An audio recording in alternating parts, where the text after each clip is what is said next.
క్రిస్మస్ని సందర్భంలో నా శుభాలు తెలియచేసుకుంటూ వాక్యం చదువుకుని వాక్య ధ్యానంలోనికి వెళ్ళాను. అందుకు లూకాసు వార్త 1వ అధ్యాయము 38వ వచనము. అందుకు మరియా, ఇదిగో ప్రభువు దాసురాలను, నీ మాట చొప్పున నాకు జరుగునుగాక అనెను. చిన్న ప్రార్థన చేసుకున్నాము. పరమందున్న మా గొప్ప తండ్రి, ఈ సమయమందు మిమ్మల్ని కూర్చి మేమందరము ధ్యానించుకునబోచుండగా మీ ధర్మశాస్త్రమునందలి ఆశ్చర్యకరమైన సంగతులను గ్రహించినట్లు ఇచ్చట చేరిన మా అందరి ఆత్మీయ నేత్రములను, ఆత్మీయ చెవులను, ఆత్మీయ హృదయములను తెరిచి మీ సర్వసత్యములోనికి మేము ప్రవేశించులాగిన మీ పరిశుద్ధాత్మని మా మధ్యలో బోధకునుగా ప్రసాదించండి. మేము మాట్లాడుకుంటున్న మా ఆవరణమునందు ఏ విధమైన ఆటంకములు కలుగకుండా మీ పరలోక దూతలను మా మధ్యలో కంచగా నుంచండి. మాట్లాడబోచుండగా మీ సిలువ చాటును నన్ను మరుగు చేసుకునండి. మీ పరిశుద్ధ సింహాసనము నుండి మా అందరికీ కావలసిన వర్తమానమును మాకు దయచేయండి. నా హృదయమును, మనస్సును, శరీరమును మీ అధీనంలోనికి తీసుకునండి. పాపినైన నా పాపములను మీ దయలో క్షమించండి. ఇచ్చట చేరిన మా అందరి ద్వారా ఈ సమయం అంతటిలో మీరే మహిమ, ఘనత, ప్రభావములు పొందుకోమని మా ప్రభువును ప్రియరక్షకుడును అయిన యేసయ్య పుణ్యనామములో వేడుకొనుచు ప్రార్థించుచున్నాను తండ్రి, ఆమేన్. మనము చదివిన ఈ వాక్యంలో అందుకు మరియా, ఇదిగో ప్రభువు దాసురాలను, నీ మాట చొప్పున నాకు కలుగునుగాక అనెను. ఇక్కడ మనము చూస్తే కనుక మేరీ ఒక సామాన్య స్త్రీ, మనలాంటి స్త్రీని, ఒక పాపములో గర్భము ధరించబడి పాపములో పెరిగిన ఈ స్త్రీ ఏ విధంగా ఈ సర్వోన్నతుడైన దేవుని తన గర్భంలో మోయగలిగింది అన్నది ఒక్కసారి మనం ధ్యానం చేద్దాము. ఒక చిన్న కథ ద్వారా మీ ముందుకు రావాలనుకుంటున్నాను. ఒక గురువు గారు తన శిష్యులతో పాటు వెళుతున్నప్పుడు ఏరు ఒకటి ఎదురవుతుంది. అది ఉధృతంగా ప్రవహిస్తూ ఉంటుంది. అయితే ఈ ప్రయాణం చేస్తున్న సమయంలో ఈ శిష్యులతో పక్కన ఒక స్త్రీ వస్తుంది, ఒక లేడీ కన్య వస్తుంది.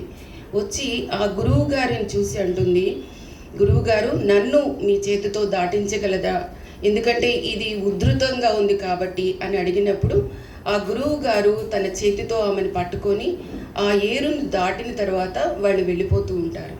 అయితే వెళుతూ ఉన్న టైంలో వెనక ఈ శిష్యులందరూ గుసగుసకులాడుకోవడం వింటారు. గురువుగారు కొంత సమయం చూసిన తర్వాత ఆగి అడుగుతారు వాళ్ళని, ఏంటి మీరందరూ మాట్లాడుకుంటున్నారు అన్నప్పుడు ఒక శిష్యుడు ముందుకు వచ్చి అడుగుతాడు, గురువుగారు, మీరు మ్యారేజ్ చేసుకోరు కదా, మీరు ఆడవాళ్ళని ముట్టుకోరు కదా, కానీ ఆ కన్యకను మీరు ముట్టుకున్నారు, ఏరు దాటించారు, అది మేమందరము తర్జన భర్జన అవుతున్నాము.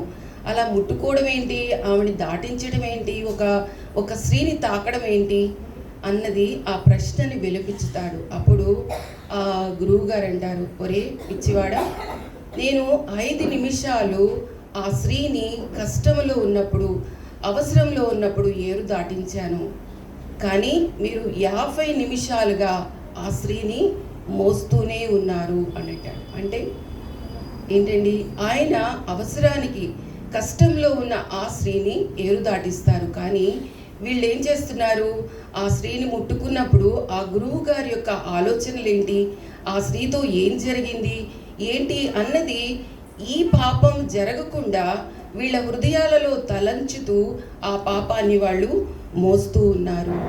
ఈ మాట ఆయన అంటాడు. అంటే ఒక పాపము చేసిన ఆదాముని ఆ స్త్రీ, అంటే ఆ పాపములో వచ్చిన మనల్ని దేవుడు, ఈ పాప గర్భాన్ని దేవుడు వాడుకున్నాడా? పాపముతో ఉన్న మరియతో ఆయన గర్భంలో ఉన్నాడా?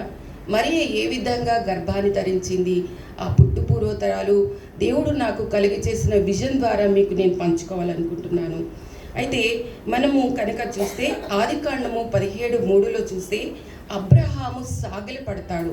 అబ్రహాము యెహోవాని నమ్మెను, అది అతనికి నీతిగా ఎంచబడింది. అంటే ఆయన నమ్ముతాడు కనిపించని ఆ దేవుణ్ణి విశ్వాసము అంటాము. విశ్వాసము అంటే ఏంటి అర్థం కాదు. ఆ దేవుణ్ణి గట్టిగా పట్టుకుని ఏడుద్దామన్నా, పట్టుకోవాలన్నా చూడాలన్నా ఆయనకి చేతికి చిక్కడు, కండ్లకి కనిపించడు. మరి ఆయన నుంచి ఏ విశ్వాసాన్ని ఏ విధంగా మనము ప్రదర్శించాలి? యోహాను 1:46 చెప్తుంది, నజరేతు నుంచి మంచి రాగలదా? అంటే నజరేతులో పుట్టిన ఈ మరియా, ఆ చెడు మధ్యలో పెరిగిన ఈ మరియా ఏ విధంగా తనలో మంచిని పెంచుకున్నది అన్నది మనం గమనిద్దాం. అంటే ఆదికాండము 15:6లో ఆయన యెహోవాని నమ్మాడు, అది అతనికి నీతిగా ఎంచబడింది. 15:8లో అతడి విశ్వాసమును బట్టి ఆ పిలుపునకు లోబడి. అంతవరకు అబ్రహాము ఐడియల్ వర్షిప్ చేసేవాడు, ఆకాశంలో నక్షత్రాలు చూసుకుంటూ ఉండేవాడు. అలాంటి అబ్రహాముని దేవుడు పిలుచుకుని ఆ ఊరుని వదిలి వచ్చేయమంటాడు, ఆ ప్రజలను వచ్చేయమంటాడు, ఆ ప్రదేశాన్ని వదిలి వచ్చేయమంటాడు. అంటే ఎంతో రిచెస్ట్ పర్సన్ అయిన అబ్రహాము తను ఏం చేస్తాడు? విశ్వాసమును బట్టి గుడారములలో జీవించాడు అన్నది మనము గమనిస్తాము. అలాగే విశ్వాసానికి మనము మెయిన్ పర్సన్స్గా మనము యోబును చూస్తాము, తర్వాత షడ్రకు, మేషకు, అబేద్నగోలను చూస్తాము, అలాగే మరియను కూడా చూస్తాము. The drastic conditions. అబ్రహాము చాలా వృద్ధుడు, అలాగే యోబు చాలా కష్టపడతాడు, చాలా గొప్పవాడు. అలాగే ఒక నజరేతులో ఉన్న ఈ చెడులోంచి తన ప్రధానము చేయబడిన యోసేపును కూడా ఒక్క మాట తన తల్లిదండ్రులు కూడా అడగకుండా, నీ చిత్తము జరుగునుగాక, నీ దాసురాలను అంటే ఐఎమ్ యువర్ స్లేవ్. స్లేవ్స్ అంటే కష్టము, నిట్టూర్పుల మధ్య స్లేవరీ ఉంటుంది. కానీ ఈమె ఏమంటుంది? ఇష్టంగా, ప్రేమగా ఆ ప్రభువుని గర్భం దాల్చింది. ఎందుకంటే ఒక స్త్రీ ఇష్టంగా గర్భం ధరించకపోతే, మీరు గమనించండి, ఆటిజం అని వస్తుంది. మీరు గమనించి ఉండొచ్చు, ఈ మధ్యలో అందరూ కొద్దిగా ఛాలెంజ్డ్ చిల్డ్రన్ ఉంటారు. ఓన్లీ బికాజ్ ఆఫ్ ద ఇష్టం లేకుండా తల్లి గర్భం ధరిస్తే కనుక బిడ్డ దాన్ని తీసుకోలేదన్నమాట. అందుకు ఆటిజం అన్నది వస్తుంది. ఇక్కడ దేవుడు ఎవరిని బలవంతం చేయడు, ఇష్టంగా ఆయనని, మన హృదయాలను ఆయనకి సమర్పించుకోవాలి. మరి ఈ మరియ ఎవరు, అబ్రహాం ఎవరు, యోబు ఎవరు అని మనం గమనిస్తే కనుక, యోబు కూడా తను ఏమంటాడు 19లో, యోబు 19:25లో, నా విమోచకుడు సజీవుడు. అలాగే 13:15లో, ఇదిగో ఆయన నన్ను చంపినను నేను ఆయన కొరకు కనిపెట్టుచున్నాను. అబ్రహాము విశ్వాసం అంటున్నాడు, యోబు కూడా విశ్వాసం అంటున్నాడు. నన్ను చంపేసిన, నా ఒళ్ళు చీకిపోయినా కానీ ఆయన యందు, నా విమోచకుడి వైపు నేను మనస్సును పెడుతున్నాను, ధ్యానం చేస్తున్నాను అంటున్నాడు. మరి ఈ వీళ్ళు యోబు ఎవరో చూద్దామండి. ఆదికాండము 46లో చూస్తే కనుక, ఇస్సాకారు కుమారుడైన తోలా, పువ్వా, యోబు, షిమ్రోను. అంటే ఇతను యోబు ఎవరు అంటే ఇస్సాకారు కుమారుడు. అలాగే ఆదికాండము 30:18 చూస్తే కనుక, నేను నా పెనిమిటికి నా దాసిని నిచ్చినందున దేవుడు నాకు ప్రతిఫలము దయచేసిననుకొని అతనకు ఇస్సాకారు అని పేరు పెట్టను. మనం చూస్తే కనుక, లేయా కుమారుడు, దాసి ద్వారా పుట్టినవాడు ఇస్సాకారు. ఈ ఇస్సాకారు వంశంలోంచి యోబు వచ్చాడు. అలాగే మనము మొదటి దినవృత్తాంతాలు 1:34-35 చూస్తే, అబ్రహాము ఇస్సాకును కనెను. ఇస్సాకు కుమారులు ఏశావు, ఇశ్రాయేలు. ఏశావు కుమారులు ఎలూఫజు, రెమూయేలు, మెయూషు, యూలాము, కోరహు. మనము చూస్తాము యోబుని కన్విన్స్ చేయడానికి, దయ చూపించడానికి, దయ మాటలు పలకడానికి ఎలీఫజు వస్తాడు. ఎలీఫజు ఎవరు అంటే ఇస్సాకు కుమారుడు ఏశావు. ఏశావు ద్వారా పుట్టినవాడు ఎలీఫజు. ఈ ఎలీఫజు, యోబు ఇద్దరు స్నేహితులు. టు కన్సోల్ జోబ్ ఎవరు వస్తారండి? ఎలీఫజు వస్తారు. వీళ్ళందరికీ కూడా మన గ్రంథాలు లేవు. మనకి పరిశుద్ధాత్మ ప్రేరేపణ ద్వారా వ్రాయబడిన ఈ గ్రంథం ద్వారా మనము చదువుకుంటూ మనం విశ్వాసంలోనికి వెళ్తాము. కానీ వీళ్ళకి ఎవరి ద్వారా ఆయన మాట్లాడుతున్నప్పుడు ఆ హృదయ ప్రకంపనలో విని ఆయన యందు చూద్దామంటే కనిపించని, పట్టుకుందామంటే చేతికి చిక్కని ఆ ప్రభువు ఎడల వాళ్ళు నిరీక్షణతో, ఆయనందు విశ్వాసముతో ఆయనని కనిపెట్టుకుని ఆయన మార్గంలో నడిచిన వాళ్ళు వీళ్ళందరూ. అలాగే మనము చూస్తే కనుక అసలు విశ్వాసం అంటే ఏంటి అది మనం గమనిస్తే ఆ డెఫినిషన్ స్టెల్లా చెప్పకూడదు. From the Bible we have to search and seek. మనము లూకా 1:50 చూస్తే, ఆయనకు భయపడుచు వారి మీద ఆయన భయపడు వారి మీద ఆయన కనికరము చూపువాడు.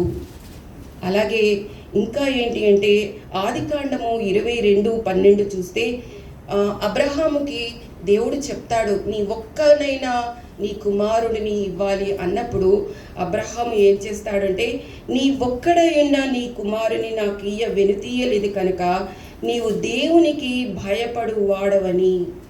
అంటే విశ్వాసము అంటే దేవుని యందు భయభక్తులు కలిగి ఉండడం. అలాగే మనము యోబు 1:1 చూస్తే, ఆయన దేవునికి విధేయత భయము చూపించేవాడు అని ఉంటుంది. విశ్వాసము అంటే దేవుని యందు భయము, అంటే వణికిపోవడం కాదండి.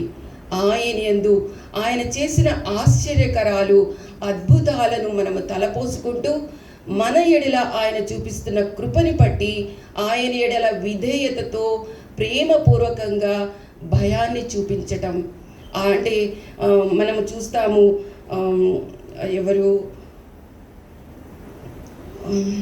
ఫిలిప్పీ 1:22 అంటాడు పౌలు, బ్రతుకుట క్రీస్తే చావైతే లాభము.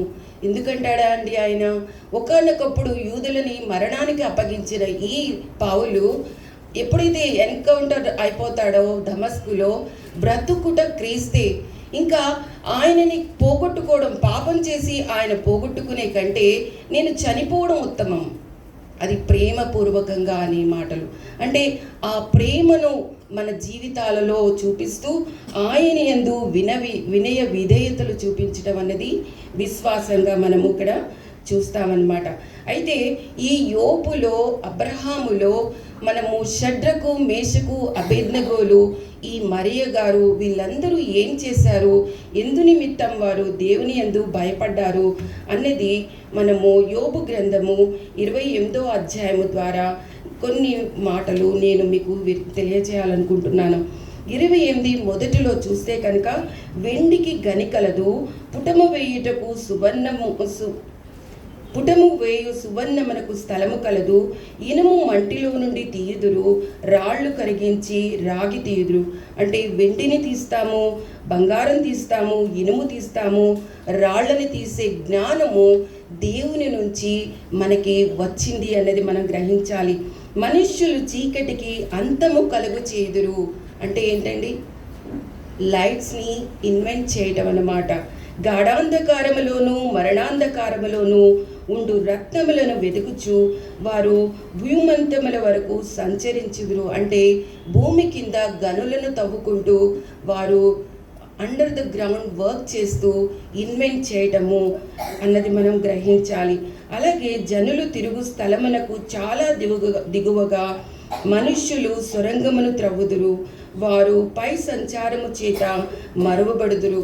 మనము ఈ బొగ్గు గనులు అవన్నీ చూసామనుకోండి, పైన అందరూ యాజ్ యూజువల్గానే తిరుగుతుంటారు, కింద లారీలు కానీ వీళ్ళందరూ సభ్యులందరూ తిరుగుతూ ఉంటారు, లైట్స్ని పెట్టుకొని తిరుగుతూ ఉంటారు. అంటే ఇవన్నీ కూడా యోబు పరిశుద్ధాత్మ ద్వారా ప్రేరేపించబడి ఆయన జరగబోయే వాటన్నిటి గురించి ఈ గ్రంథమంతా లిఖించడం మనం చూస్తాము. అచ్చట వారు మానవులకు దూరముగా ఉండి ఇటు అటు అల్లాడుదురు, భూమి నుండి ఆహారము పుట్టును, దాని లోపల భాగము అగ్నిమయమైనట్లుండును. They are like volcanoes. దాని రాళ్ళు నీరల తమకు స్థాలము. ఈ వాల్కనో ఇరప్షన్ ద్వారా వచ్చిన లావా నుంచి మనకేమొస్తాయండి? సఫైర్స్ వస్తాయి, కెంపులు కానీ పగడాలు కానీ ఇవన్నీ కూడా పచ్చలు, ఇవన్నీ కూడా అవి ఎంత బాగా వేడిగా ఉంటాయో ఆ ఉష్ణం నుంచి వచ్చినవే ప్రెషియస్ స్టోన్స్ అన్నమాట. వాటి గురించి వాళ్ళు రాస్తున్నారు. దానిలో సువర్ణమయమైన రాళ్ళున్నవి. ఆ త్రోవ ఏ క్రూర పక్షికైనను తెలియదు. ఎప్పుడైనా వాల్కనో ఇరప్షన్ అయిందనుకోండి, ఏ పక్షి కూడా ఆ దరిదాపుల్లో పైన కానీ ఎక్కడ ఎగురదు. ఎందుకు అంటే ఆ ఉష్ణం వాటిని కాల్చివేస్తుంది. ఆ వాల్కనిక్ లిక్విడ్లో మనం చేపట్టామనుకోండి, మన వేలు ఏమైపోతుందండి, మెల్ట్ అయిపోతుంది. సో ఎంత వేడిగా ఉంటుందో అంత ప్రెషియస్ స్టోన్స్ దాని నుంచి ఫామ్ అవుతాయి అన్నమాట. ఆ త్రోవ ఏ క్రూర పక్షికైనను తెలియదు, డేగ కన్నులు దాన్ని చూడలేదు, గర్భము గల క్రూర జంతువులు దాన్ని త్రొక్కలేదు, సింహము ఆ మార్గంన నడవలేదు, మనుష్యులు స్ఫటికము వంటి బండను కొట్టుదురు. అంటే డైమండ్స్ అండి, డైమండ్ని వాళ్ళు కనుక్కుంటారు. పర్వతములను వాటి కుదుళ్ళ సహితముగా బోర్లతో ఎదురు. They are like ghat roads అండి. బండలలో వారు బాటలు త్రవ్వుదురు, వారి కన్ను అమూల్యమైన ప్రతి వస్తువును చూచుదురు. సో ఇవన్నీ కూడా మా హ్యూమన్ రేస్ ఏంటి ఆ ప్రపంచంలో, ఈ ప్రపంచంలో అడ్వాన్స్డ్గా ఏ విధంగా జీవించబోతారు అన్నది యోబు గ్రంథము మనకి ఎప్పుడో లిఖించబడి ఉన్నది. మరుగైన వస్తువును వారు వెలుగులోనికి తెచ్చెదరు, అయితే జ్ఞానము ఎక్కడ ఉన్నది? మనుష్యులు వాళ్ళ జ్ఞానముతో ఈ లోకంలో ఉన్న ప్రతి దాన్ని, అట్టడుగున ఉన్న ప్రతి దాన్ని వాళ్ళు వెలికి తీసి కనుక్కుంటారు. మరి దానిలో జ్ఞానం ఉన్నదండి? మనం అనుకుంటున్నాము టెక్నాలజీ పెరిగిపోయింది, ఎక్కడ ఉన్నా మనము స్కాన్ చేసి ఆ మనిషి ఎక్కడ ఉన్నాడో మనము గుర్తించగలుగుతున్నాము. అది ఈ లోకస్తుల యొక్క జ్ఞానము. మరి బైబిల్ గ్రంథం జ్ఞానం ఏం చెప్తుంది? అయితే జ్ఞానము ఎక్కడ దొరుకును? వివేచన దొరుకు స్థలము ఎక్కడ ఉన్నది? నరులు దాని విలువను ఎరుగరు. ఎవరైతే ఈ టెక్నాలజీ వైపు వెళ్తారో వాళ్ళకి ఈ జ్ఞానము తెలియదు అని బైబిల్ చెబుతుంది. అగాధము అది నాలో లేదనును, సముద్రము నా యొద్ద లేదనును, సువర్ణము దానికి సాటి అయినది కాదు. మనము మంతంతా కష్టపడి సేవ్ చేసుకొని ఏం కొనుక్కుంటామండి లేడీస్? ఆభరణాలతో అనుకుంటాము, దానితో మన రిచ్ని చూపించాలనుకుంటున్నాము. కానీ బైబిల్ చెప్తుంది, బంగారం ఏమంటుందంట, అది నా దగ్గర లేదు, అదేంటి నాకు తెలియదు, మీరు చెప్పండి కనుక్కొని అని. సువర్ణము దానికి సాటి అయినది కాదు, జ్ఞానము బంగారానికి సాటి అయినది కాదు అంటుంది. దాని విలువ కొరకై వెండి తూచరాదు, అది ఓఫీరు బంగారమునకైనను విలువగల గోమేధిముఖముకైనను నీలముకైనను కొనబడినది కాదు. సువర్ణమైనను స్ఫటికమైనను దానితో సాటిరావు. ప్రశస్తమైన బంగారు నగలకు ప్రతిగా అది ఇయ్యబడదు. పగడముల పేర్లు ముత్యముల పేర్లు దాని ఎదుట ఎత్తనేకూడదు. జ్ఞాన సంపాద్యము కెంపుల కన్నా కోరదగినది. కూషు దేశపు పుష్యరాగము దానితో సాటి కాదు. సో ఈ నవరత్నాలు, ఈ సఫైర్స్ అన్నీ కూడా ఒక చిన్నది 1/2 సెంటీమీటర్ ఉన్నది, చాలా చిన్నది 5 మిల్లీమీటర్స్ ఉన్నది ల్యాక్స్ పలుకుతుంది. మనం ఆరాటంగా వాటిని కొనుక్కోవాలనుకుంటాము, కానీ అవి అంటున్నాయి అవేమో నాకు తెలియదు, అవి ఎక్కడ ఉంటాయి, ఒకవేళ మీకు తెలిస్తే మాకు చెప్పండి అని అంటున్నాయి. అయితే లాస్ట్కి వచ్చేస్తే కనుక 28 చూస్తే, యెహోవా యందలి భయభక్తులే జ్ఞానము అనియు, దుష్టత్వము విడిచిటే వివేకము అనియు ఆయన నరులకు సెలవిచ్చెను. ఏమంటున్నారండి? యెహోవా యందు భయభక్తులు కలిగి ఉండుటే జ్ఞానము అనియు, దుష్టత్వము విడిచిటే వివేకము. వివేకం అంటే ఏంటండి? నా తోటి వాళ్ళందరూ ఎగురుతూ గంతులు వేస్తుంటే వాళ్ళతో పాటు ప్రపంచం వెళ్తున్న వైపు నేను వెళ్ళాలి అనుకోవడం వివేకం కాదు. జ్ఞానము అంటే కనిపించని ఆ దేవుణ్ణి మన ముందున్నట్టు మనము ఆలోచించుకుంటూ ఆయన యందు భయభక్తులు కలిగి ఆయనను సేవించటము జ్ఞానము. ఈ లోకములో ఉన్న ఏ వస్తువు కూడా మన వెనుక రాదు. మనకి పేతురు గ్రంథం చెప్తుంది, ఆయన వస్తున్నప్పుడు పంచవేంద్రముతో లయమైపోవును. ఒక వాల్కనో ఇరప్షన్లో ఉన్న ఆ లావాని మనం టచ్ చేస్తే మన వేలు కరిగిపోతుంది. ఇక్కడ పేతురు అంటున్నాడు పంచవేంద్రముతో లయమైపోవును. ఆ అగ్ని అలా పుట్టంగానే మనము స్మాష్ అయిపోతాము. So that is the understanding of the wisdom. జ్ఞానము అంటే దేవుని యందు విధేయత, భయభక్తులు కలిగి ఉండుట జ్ఞానం అంటున్నాడు. ఇవన్నీ ఎలా తెలిసినాయి అంటారు? ఎవరు చెప్పారంటారు వీళ్ళందరికీ? అబ్రహాముతో దేవుడు చెప్తున్నాడు ఏమని? అమోరీయుల అక్రమము ఇంకనూ పరిపూర్ణము కాలేదు కనుక నీ జనాంగము ఎవరి దగ్గర ఉంటారండి? 400 సంవత్సరాలు అన్యుల దేశంలో ఉంటారు అని మనము ఆదికాండము 15:16 అంటున్నాడు. అమోరీయుల అక్రమము ఇంకనూ సంపూర్ణము కాలేదు కనుక నీ 4వ తరము వారు ఇక్కడికి మరల వచ్చెదరని నిశ్చయముగా తెలుసుకొని అబ్రహాముతో చెప్పాను. అబ్రహాం ఏం చేస్తున్నాడండి?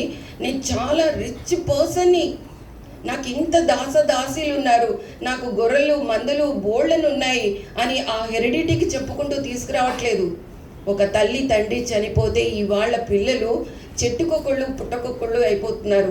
కానీ ఇక్కడ 400 సంవత్సరాలు నువ్వు వెయిట్ చేయాలి, నీ జనాంగంతో వెయిట్ చేయాలి, నా కోసం నేను బయటకు తీసుకుని వస్తాను అని అబ్రహాముతో దేవుడు చెప్తున్నాడు. అయితే ఈ అబ్రహాముకు చెప్పిన దాన్ని దేవుడు ఏం చేశాడో చూద్దామండి. నిర్గమకాండము 12వ అధ్యాయము 41 చూస్తే, ఆ 430 సంవత్సరములు గడిచిన తర్వాత జరిగినది ఏమనగా, ఆ దినమందే యెహోవా సేనలన్నీయు ఐగుప్తు దేశము నుండి బయలుదేరిపోయెను. 400 సంవత్సరాలు ఖచ్చితంగా పూర్తి అయిన వెంటనే మోషే ద్వారా దేవుడు తన జనాంగాన్ని బయటికి తీసుకుని వచ్చాడు. అంటే ఇక్కడ మనము గమనిస్తే కనుక మనము 2 ఎగ్జాంపుల్స్ని నేను మీకు చూపించాలి అని అనుకుంటున్నాను. ఇక్కడ మనము షడ్రకు మేషకు అబేద్నెగోలను చెప్తాము. వాళ్ళెవరో మీకు ఐడియా ఉందండి? వాళ్ళెవరో చెప్తారా ఒక్కసారి? ఫ్రెండ్స్. కానీ ఇంకా కొంచెం ఉంది. దే ఆర్ నపుంసకులు, ఈనోక్స్. అంటే అందమైన వాళ్ళు, జ్ఞానము కల వాళ్ళని బబులోను రాజు క్యాప్చర్ చేసుకుని వచ్చేసి వాళ్ళని వాంటెడ్గా నపుంసకులుగా చేయబడతారు. ఆ టెక్స్ట్ మనము 2వ రాజులు 20వ అధ్యాయము 18వ వచనంలో చూస్తాము. అలాగే యెషయా 39:7 చూస్తాము. నీ గర్భమందును పుట్టిన నీ పుత్ర సంతును బబులోను రాజు నగరునందు నపుంసకులుగా చేయుటకై తీసుకొని పోబడుదురు. అప్పుడు హిజ్కియా అంటున్నాడు, నాకు మంచి శాస్తి జరిగింది దేవా, నీ యొక్క ఘనాన్ని, నీ గొప్పతనాన్ని నేను చాటి చెప్పకుండా నేను నా ధనాగారంలో ఉన్న నా ఇన్స్ట్రుమెంట్స్ అన్నీ చూపించాను, యుద్ధ ఉపకరణాలన్నీ చూపించాను. నీ గొప్పతనాన్ని, నీ కృపను నేను చూపించలేదు. విత్ యువర్ గ్రేస్ 15 years నువ్వు నన్ను ఆయుష్ను పెంచావని నేను రిఫ్లెక్ట్ చేయలేదు. కాబట్టి నువ్వు నాకు మంచి పని చేశావు. ఏ మంచి పని చేశావు? మనకి మత్తయి సువార్తలో ఉంటుంది, తను నీ ప్రాణాన్ని చూసి చంపే వాళ్ళకి భయపడద్దు, నీ ఆత్మను చంపే వాళ్ళకి భయపడండి. నా బిడ్డలకి నేను చేసిన పాపాన్ని, నా సంతుకు వాళ్ళ ఆత్మను చంపనివ్వట్లేదు, వాళ్ళని నపుంసకులుగా చేసావు, సంతోషం. అది చెప్తున్నాడండి హిజ్కియా. ఏం చెప్తున్నాడు? నేను చేసిన పాపము ఇది. నా బిడ్డలు ఎవరో నపుంసకులుగా బబులోనుకు కొనుక్కోబడతారు. మీరు ఆయనందు విశ్వాసాన్ని సడలించుకోవద్దు. మీకేదైనా కానీ మీ ఆత్మను చంపుకోకండి. అది ఎవరు చెప్తున్నారండి? హిజ్కియా చెప్తున్నాడు. అలాగే అబ్రహాం చెప్తున్నాడు ఏమని? ఇలాగా విమోచకుడు రాబోతున్నాడు. ఛాయా రూపకంగా ఇజ్రాయేలీలకు చెప్తున్నాడు. గుడార సేవ ద్వారా యేసయ్య ఇది. ఆ పరలోక దేవుడు, ఆకాశములో భూమిని వేలాడ తీసిన ఆ దేవాది దేవుడు మరణం కాబోతున్నాడు. అది మనకి గుడార సేవ ద్వారా చూపిస్తున్నాడు. కాబట్టి ఆయనందు నమ్మకం ఉంచండి, ఆయనని ఎప్పుడూ మీరు వదిలిపెట్టుకోకండి. ఇది మీరు కంటిన్యూస్గా హెరిడిటరీగా తీసుకురావాలి. బిడ్డలకి కూర్చున్నప్పుడు, నుంచున్నప్పుడు, పడుకున్నప్పుడు మీరు ఆ మాటలు చెప్తూనే ఉండాలి. అది 400 సంవత్సరాలు చేశారండి. అబ్రహాము సంతానం అది చేసింది. అలాగే హిజ్కియా సంతానం అదే చేసింది. అలాగే ఎవరండి? మరియ భర్త ఎవరండి? యోసేపు నీతిపరుడు. ఆ నీతిని ఎలా దాచుకున్నాడండి తనలో? వీళ్ళందరూ కూడా అదే నిరీక్షణతో వాళ్ళ జీవితాలని నడిపించుకుంటూ తీసుకుని వచ్చారు. అయితే ఇక్కడ వీళ్ళు అంటున్నారు నపుంసకులు. దానియేలు 3:17 చూస్తే నెబుకద్నెజరు, మా దేవుడు రక్షించగల సమర్థుడు, రక్షించకపోయినను మేము నీ దేవతకు మేము సాగిలపడము, పూజించమని తెలుసుకొనుము. ఇవాళ రేపు మనల్ని అక్కడ సీఎం గారు నన్ను పిలిచారనుకోండి, స్టెల్లా నీతో లంచ్ చేయాలనుకున్నాను, నేను వాట్సాప్లో వైరల్ చేసేస్తాను అందరికీ, సీఎంతో భోజనం చేయడానికి వెళ్తున్నాను. కానీ వీళ్ళు ఏమంటున్నారండి, బతిమలు ఆడుకుంటున్నారు. నపుంసకుల అధిపతి దగ్గరికి వెళ్ళి మేము మాంసం తినము. ఎందుకండి? అక్కడ సఫకేట్ చేసి చంపుతారు. ఐగుప్తీయులందరూ కూడా ఆ రక్తంతో తింటారు. కాబట్టి ఆ అపరిశుద్ధమైన ఆహారాన్ని మేము తినము. మేము కాయగూరలు, పండ్లు, పప్పులు, మంచినీళ్ళు తాగి మా జ్ఞానాన్ని మీరు పరీక్షించండి. అది దేవుని యందు విశ్వాసం. ఆ బబులోను రాజు, ఆ బంగారమైన శిరస్సుగా ఉన్న ఆ రాజు పిలిస్తే వీళ్ళు మెల్లిగా, తెలివిగా వాళ్ళు రిజెక్ట్ చేస్తున్నారు. ఏమండి? అయితే ఇక్కడ మనము ఏం చేస్తామండి? కాబట్టి ఆ విశ్వాసాన్ని నేను నా బిడ్డలకి నేను చూపించగలుగుతున్నానా? వీళ్ళు ఏమంటున్నారు, ఇదిగో దేవుడా, హిస్టరీ చదవట్లేదు అక్కడ. నెబుకద్నెజరు, నువ్వు మా పేర్లు మార్చేశావు, నీ బబులోను రకంగా పేర్లు మార్చేశావు, ఆహారం మార్చడానికి చూసావు, అలాగే నపుంసకులుగా కూడా చేసేసావు. ఇంకా నీకు సరిపోలేదా? కాన్వర్జేషన్ చేయట్లేదు వాళ్ళు ప్రొవోక్ చేయట్లేదు. వాళ్ళు ఒకటే అంటున్నారు, మేము చచ్చిపోయినా పర్వాలేదు, మేము మా భక్తిని, విశ్వాసాన్ని, ఆ కనిపించని దేవాతి దేవుణ్ణి మా హృదయంలో మేము కలిగి ఉంటాము, నువ్వేం చేసినా అది మాకు ఇష్టమే అని వాళ్ళు తెలియచెప్తూ ఉన్నాడు.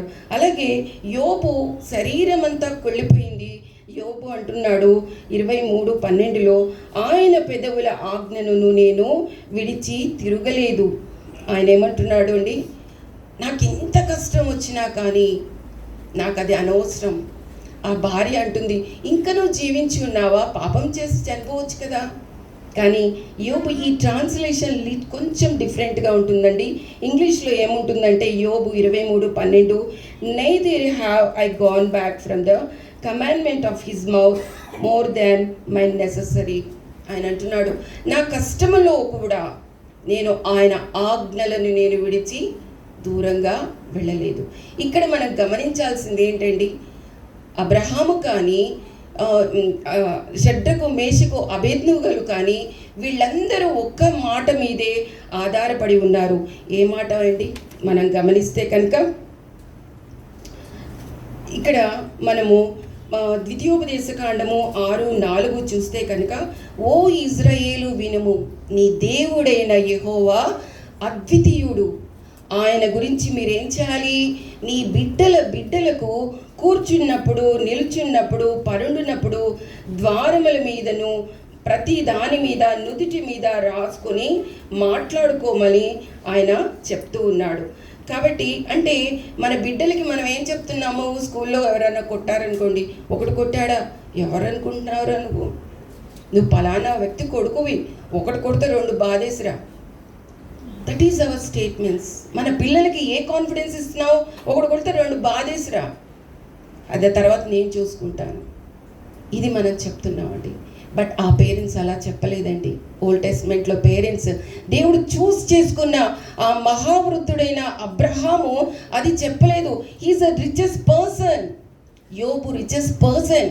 ఆయన చెప్తున్నాడు, అది కాదు, నా బిడ్డలు పాపం చేశారేమోనని, సంధ్య వేళ ఉదయాన్నే లేచి తన బిడ్డలు పాపము చేశారేమోనని ఆయన ఏం చేస్తున్నారండి? బలులు అర్పిస్తూ వారికి మోడల్గా ఉన్నాడు, భయభక్తులు నేర్పిస్తూ ఉన్నాడు. కాబట్టి ఇక్కడ మనము గమనించాల్సింది ఏంటి అంటే, మరియ చెప్తూ ఉంది ఏమని? లూకాసు వార్త 1:48 చెప్తూ ఉందండి. లూకాసు వార్త 1:48 ఏం చెప్తూ ఉంది అంటే,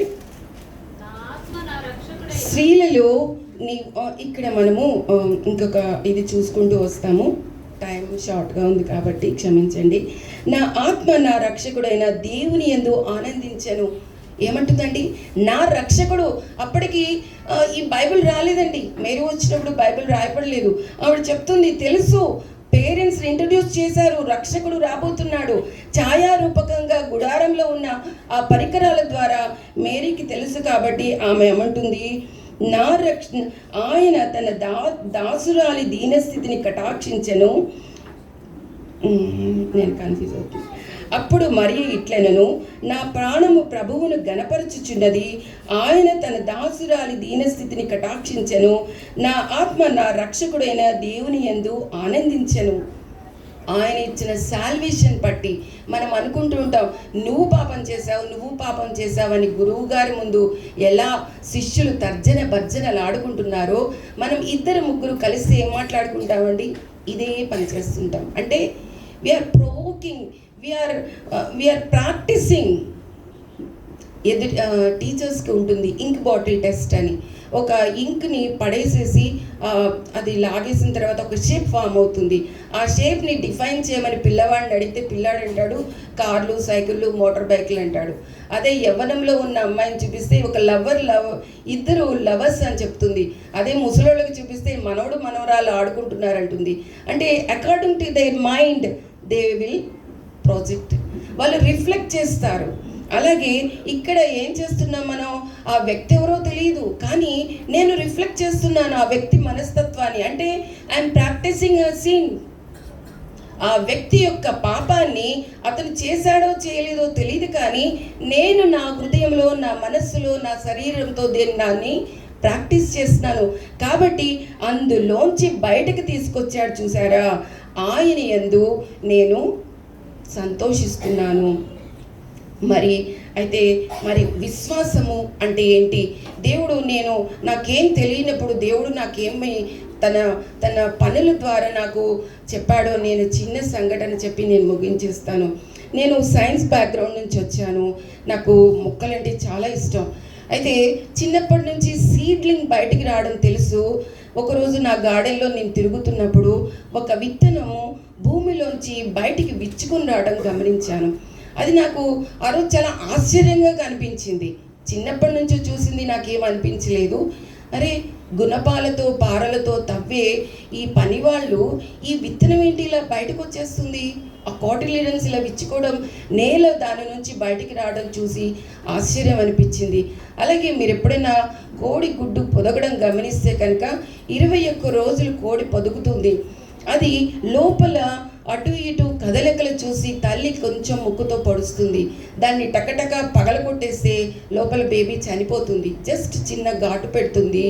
ఆ లోపల ఉన్న బిడ్డ తన శరీరాన్ని ఇలా ఎక్స్పాండ్ చేసినప్పుడు అది గుడ్డు పగిలిపోతుంది. అంటే ఆ గుడ్డులో ఉన్న ఆ కోడి పిల్లకున్న శక్తి గుడ్డును పగలగొట్టడం, నేలని చీల్చుకొని రావడము ఆ విత్తనానికి ఉన్న శక్తి. అంటే మన దేవుడిని విశ్వాసం అంటే ఏంటండి? ఈ 4 పేరెంట్స్ అందరూ, పాత నిబంధనలో ఉన్న వాళ్ళందరూ వాళ్ళకు ఒక అండర్స్టాండింగ్ ఉందండి. అదేంటో తెలుసా అండి? నోటి మాటతో చేసిన ఈ యూనివర్స్ని ఆయన స్వహస్తాలతో చేశాడు. ఆ చేసిన ఆ మానవుడు గుండెల మీద తన్ని దేవుడు నీవు వెళ్ళిపోతే ఆ కోపంతో కాదు, ప్రతీకారంతో కాదు, ఆయన ప్రేమతో సిలువలో చనిపోయాడు. విశ్వంలో వేలాడతీసిన ఆ దేవాతి దేవుడు తిరిగి తన ప్రాణాన్ని జల్లెడలాగా రోమీ సోల్జర్స్తో చంపినా కానీ మారు మాట్లాడకుండా మా కోసం చనిపోతాడు. తిరిగి మాకు నూతన జీవాన్ని, రక్షణను మాకు కలుగు చేస్తాడు అన్నది వారి యొక్క విశ్వాసం. అర్థమైందండి? ఒక విత్తనానికి ఒక శక్తి ఉంది, ఒక గుడ్డుకు ఒక శక్తి ఉంది. మరి దేవుడికి ఏ శక్తి ఉంది అంటే, నోటి మాటతో విశ్వాన్ని చేసిన ఆ దేవాతి దేవుడే మా కోసం, మా పాపాల కోసం చనిపోయి తిరిగి మాకు నూతన జీవాన్ని తను మాకు దయచేశాడు అన్న ఆ విశ్వాసంతో వీళ్ళందరూ ఏం చేస్తున్నారండి? భయభక్తులు కలిగి ఉన్నారు. నా సన్నిధిని మీరు మౌనంగా ఉండండి. మనము కొద్ది వారమే, ప్రకసంగి అంటుంది 5లో, మీరు కొద్దివారు కాబట్టి మీ మాటలు కొంచెంగా ఉండనియండి. ఇవాళ మనం ఉన్నామండి. ఇదివరకు చిన్నప్పుడు నాకు అర్థం కాలేదు కానీ ఇప్పుడు పెద్దదాన్ని అయిపోయాను, నాకు ఇప్పుడు అర్థమవుతుంది. మనకి నోట్లో ఈ 5 వేళ్ళు వెళ్ళేసరికండి మనల్ని ఎవ్వరూ పట్టలేకపోతున్నారు. అది మాత్రం నేను గ్రహించగలిగాను. కాబట్టి దేవుని సృష్టి ముందు, దేవుని రక్షణ ముందు నేను ఎంత దాన్ని, నేను ఏమిటి, ఆయన సిలువ ముందు నేను ఎవరిని. నేను చిన్నప్పుడు నేను ఎంత అది మీకు పూరించమని అడుగుతాను. కోతులు బ్యాచ్ ఎక్కడైనా చూసారండి? కోతులు ఆడుకుంటూ ఉంటాయి. ఆ కోతికి ఒక లీడర్ కూడా ఉంటుంది. ఆ లీడర్ నేనే అన్నమాట. ఎప్పుడైతే నేను ఇది నాకు కనిపించిందో, ఆయన సిలువ దగ్గర నేను వెళ్ళానో, నేను దేవుణ్ణి అడిగాను, దేవా నేను ఎవరిని? అవును, నేనేం చేశానంటే ఆయన ముందుకు తిరిగి ఉంటే వెనక నుంచి కొట్టి నిన్నెవరు కొట్టారు అని చెప్పే కోతి మనస్తత్వం నాది. ఎప్పుడైతే ఆయన సిలువలో ఆయన ప్రేమ, ఆయన మంచితనము, ఆయన కృప నాకు అర్థమైందో అవన్నీ ఎటు వెళ్ళినాయో నాకు తెలియదండి. కాబట్టి ఇక్కడ ఈ స్త్రీల క్రిస్మస్గా ఏంటి దేవుడు మనకి మెసేజ్ ఇస్తున్నాడు. స్త్రీ అంటే సంఘం. సంఘానికి కొన్ని క్యారెక్టరిస్టిక్స్ ఉంటాయి. ఒక టీచర్కి ఒక క్యారెక్టర్ ఉండాలి, ఒక పాస్టర్కి ఒక క్యారెక్టర్ ఉండాలి. మరి సంఘంగా దేవుణ్ణి ఎదుర్కోపోయే వారిగా మనం ఇందాక హిబ్రూ రాసిన పత్రికలో మనం చూస్తాము, ఆయన దహించు అగ్ని అయి ఉన్నాడు. ఇప్పుడు ఆయన వచ్చేస్తున్నాడు, నేను ఆయన్ని హక్ చేసుకోవాలి, నేను చెల్లుతానండి. నాలో ఉన్న పాపము ఆయన దహించు అగ్ని కాబట్టి నన్ను కాల్చేస్తుంది. నేను ఆయన ఛాలెంజ్లో నిలబడలేనండి. కాబట్టి ఆయన పరిశుద్ధుడు కనుక మనమును పరిశుద్ధులమై ఉండాలి. ఈ కృప ఎందుకు పనికి చేస్తుందండి? దేవుడు మనకి కృపనిచ్చాడు. నేను చావవలసిన ప్రదేశంలో ఆయన నా కోసం చనిపోయి ఆయన కృప ద్వారా నన్ను రక్షించుకున్నాడు. మరి కృప అంటే ఏంటి? మనము దానియేలు గ్రంథంలో మనం చూద్దాము.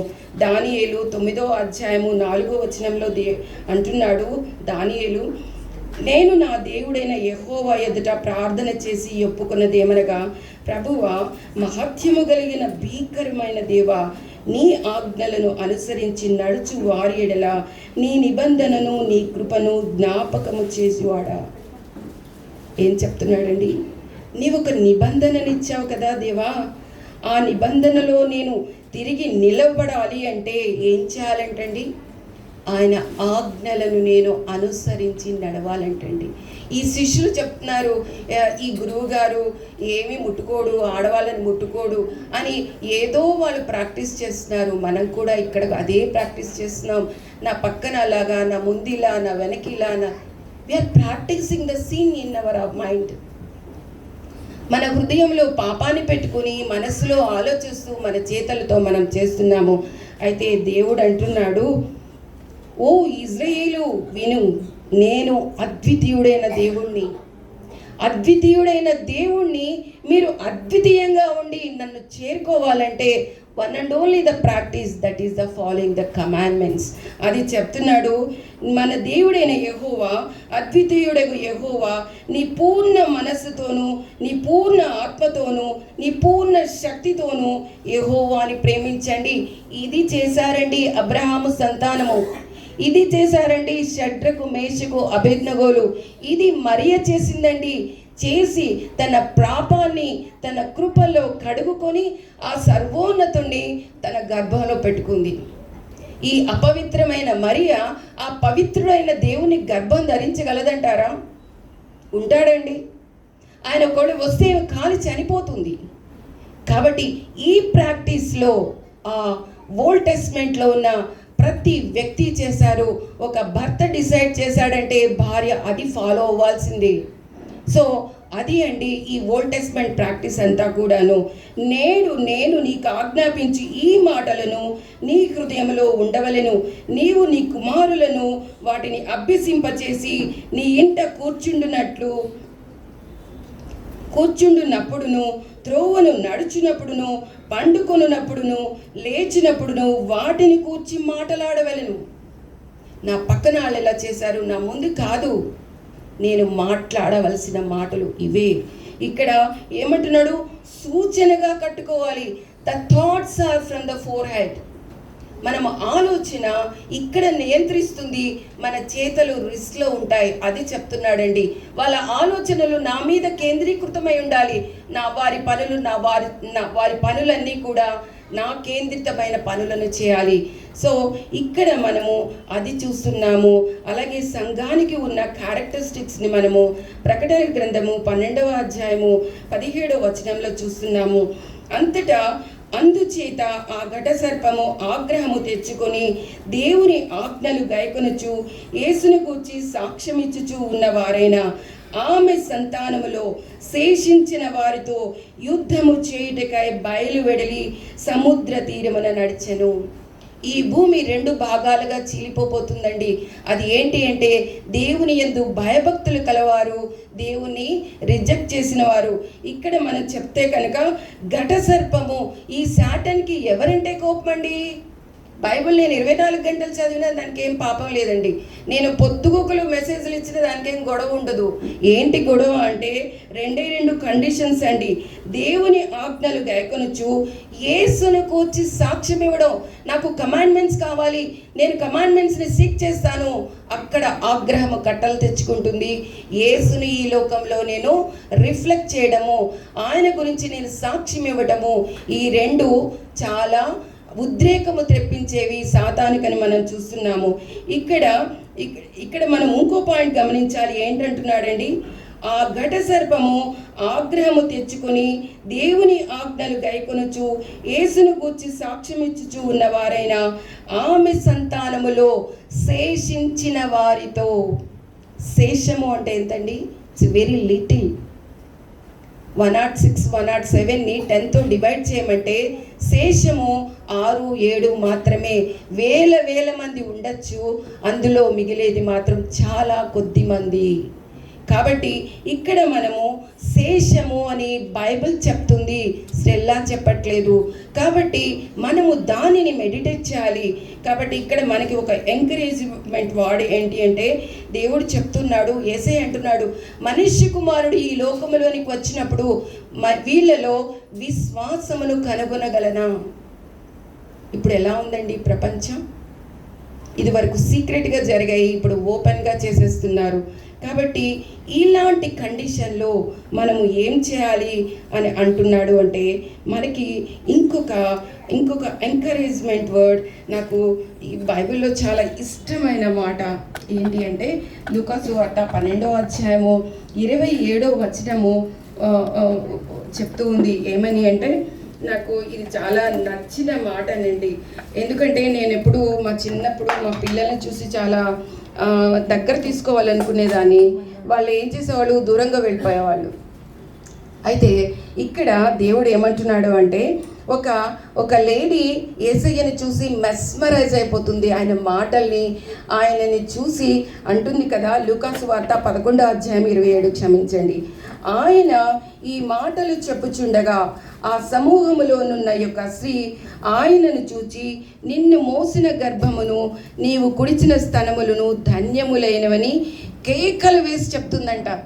ఎంత మంచి బిడ్డని కలిందయ్యా ఆ తల్లి, ఆ గర్భం ధన్యమైపోయింది, ఆమె స్తనాలు ధన్యమైపోయింది అంటే యేసయ్య అంటున్నాడు, అవును, కానీ దేవుని వాక్యము విని దానిని గైకొని వారు మరి ధన్యులని చెప్పను. మరియ 9 నెలలు తన పవిత్రతతో ఆ పరమదేవుని గర్భం ధరించింది. కానీ ఇప్పుడు మనలో ఉన్న పురుషులు కానీ, స్త్రీలు కానీ, బిడ్డలు కానీ ఆయనని మన హృదయాలలో గర్భం దాల్చొచ్చు. అది ఏంటండి? వాక్యాన్ని విని దాన్ని అంగీకరించి దాని చొప్పున చేయువారు మరి ధన్యులని యేసయ్య మర్మగర్భంగా ఆయన సంతోషంగా చెప్తూ ఉన్నాడు. మరి మనం అలా ఉందామా? ఆయన వాక్యాన్ని ఇంతవరకు మనం చేసేసాము, ఇక స్టాప్ చేద్దామా? ఆ కనిపించని దేవుణ్ణి మనకి పట్టుకుందామంటే దొరకడు, చూద్దామంటే కనిపించని ఆ దేవాతి దేవుని, ఆయనే మన కోసం చనిపోయాడు, ఆయన ప్రాణాన్ని మనకి వెలగా ఇచ్చి వెళ్ళాడు, తిరిగి మన కోసం రాబోతున్నాడు అన్న ఆ సత్యాన్ని విని ఆయన యందు విశ్వాసంతో, ఆయన యందు భయభక్తులు కలిగి ఒక స్త్రీ గర్భాన్ని దాల్చింది. కానీ ఈరోజు ఆయన extending his invitation towards his సంఘం. కాబట్టి ఆయన యందు భయభక్తులు కలిగి మనందరము ఆయన కోసం ఎదురు చూస్తూ ఎలా మరియ గర్భం దాల్చిందో మనం కూడా ఆ పవిత్ర దేవుని మన హృదయాలలో భద్రం చేసుకోవాలని హీబ్రూ 8:10 చెప్తుంది. ఎవరి హృదయాలలో నా ఆజ్ఞలు ఉన్నాయో వారు నా ప్రజలు, వారికి నేను దేవుడినై ఉన్నాను. ఈ బైబిల్ని మిక్స్ చేసి ఫిల్టర్ చేస్తే మిగిలేది 10 కమాండ్మెంట్స్ అండి. సో అవి మన హృదయంలో తిరిగి జొప్పించడానికి ఆ దేవాతి దేవుడు ఇంత బలియాగాని చేశాడు. అంతేకాని మనం ఫార్మాలిటీగా చర్చ్కి వెళ్ళడం రావడం కానే కాదు. Thank you so much for this privilege and I wish you happy Christmas to everyone. Thank you so much. మన ఉమా సమాజ్ వారికి, పాస్టర్ గారికి, సంఘానికి, మీ అందరికీ నా వందనాలు తెలియజేసుకుంటున్నాను. థ్యాంక్ యూ అండి. సమస్త జ్ఞానం ఇచ్చిన దేవుని సమాధానం యేసుక్రీస్తు వల్ల మీ హృదయాలకు తలంపులకు కావాలను కాక. ఆమేన్.